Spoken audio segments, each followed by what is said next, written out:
Assalamualaikum warahmatullahi wabarakatuh. Salam sejahtera untuk kita semua. Om Swastiastu, Om Shanti Shanti, Om Namo Buddhaya. Salam kebajikan. Kali ini kita masuk ke pertemuan keempat pembelajaran bahasa Indonesia untuk kelas 8. Dan kita masuk ke dan di pertemuan keempat ini kita masih membahas tentang teks berita. Dan saat ini kita fokus membahas tentang kaidah-kaidah kebahasaan dalam teks berita.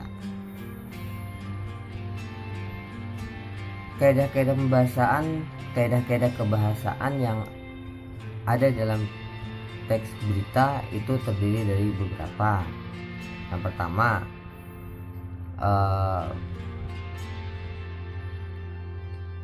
adanya kalimat langsung dan tidak langsung.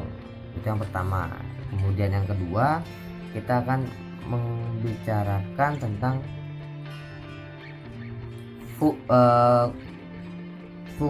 penggunaan fungsi keterangan waktu dan tempat. Terus ada penggunaan konjungsi temporal yang ketiga. Terus kata kerja mental, ada kata kerja mental. Terus ditambah itu aja.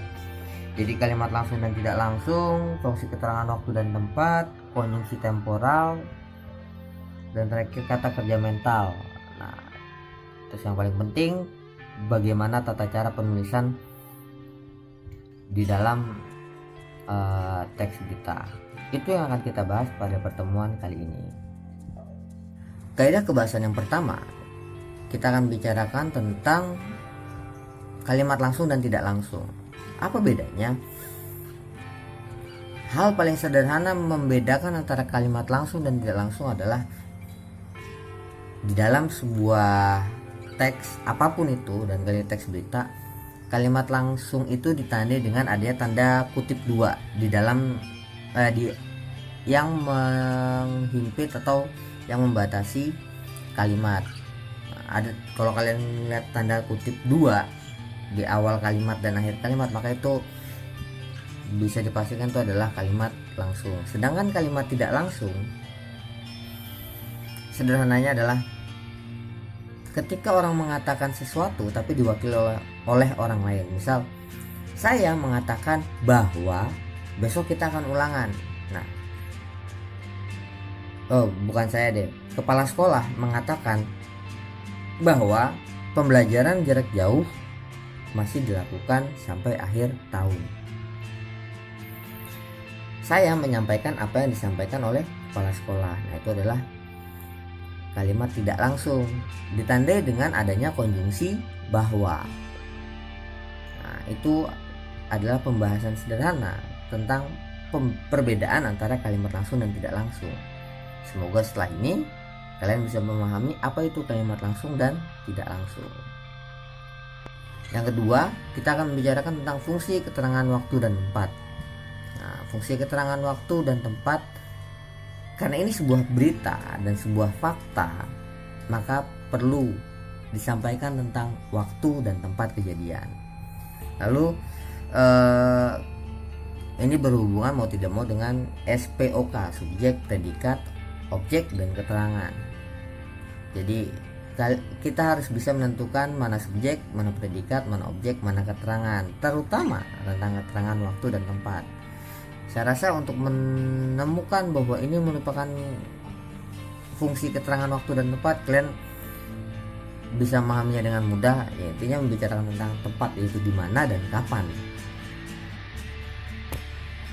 Yang ketiga, itu membicarakan tentang konjungsi temporal. Apa itu yang dimaksud dengan konjungsi temporal? Konjungsi adalah kata hubung, temporal adalah waktu. Jadi konjungsi temporal itu bisa dibilang kata hubung yang menunjukkan waktu. Contohnya, setelah ini, selanjutnya. Nah, itu adalah jadi kata hubung yang menunjukkan entah itu urutan atau waktu kejadian. Apakah ini sebelum, apakah ini sesudah. Nah, itu penjelasan tentang konjungsi temporal. Kaidah kebahasaan selanjutnya adalah tentang kata kerja mental. Apa sih kata kerja mental? Kata kerja mental itu bisa dikatakan bahwa bagaimana cara menemukan bahwa ini adalah kata kerja mental. Kata kerja mental itu biasanya jika kegiatan atau kata kerja itu kegiatan atau perbuatan yang dituliskan itu merupakan hasil dari sebuah pemikiran. Contoh, makan kan nggak mikir, makan cuma gerak. Tapi kalau misalnya saya menemukan adalah kata kerja. Jadi menemukan itu kan mau tidak mau sebuah kegiatan. Saya menemukan ide. Nah, ide menemukan itu kan adalah kata kerja yang mana merupakan hasil dari kita mikir dulu untuk sampai akhirnya kita menemukan.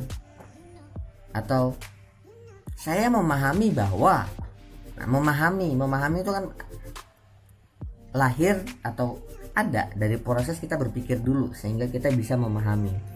Nah, kata kerja mental kurang lebih seperti itu. Saya rasa cukup untuk pembahasan materi di pertemuan kali ini. Seperti biasa, kalian pasti akan menerima tugas dari saya adalah dari teks berita yang kemarin kalian jadikan bahan untuk mengerjakan tugas ya, yang sudah kalian foto dan lain sebagainya, atau kalian juga boleh mencari berita yang baru, tapi nanti ketika dikumpulkan tetap teks berita itu harus ada di dalam file yang kalian kirim ke saya ya. Tugas kalian adalah menemukan kaidah kebahasaan yang ada di teks tersebut. Ya, kaidah kebahasaannya apa aja? Coba cari kalimat langsung dan kalimat tidak langsung. Kemudian konjungsi temporal, konjungsi temporal. Terus keterangan fungsi, keterangan waktu dan tempat. Dan terakhir kata kerja mental. Itu saja untuk pertemuan kali ini. Terima kasih atas perhatiannya. Mohon maaf jika ada kata-kata kurang berkenan. Akhir kata, wassalamualaikum warahmatullahi wabarakatuh. Salam sejahtera untuk kita semua. Sampai berjumpa lagi.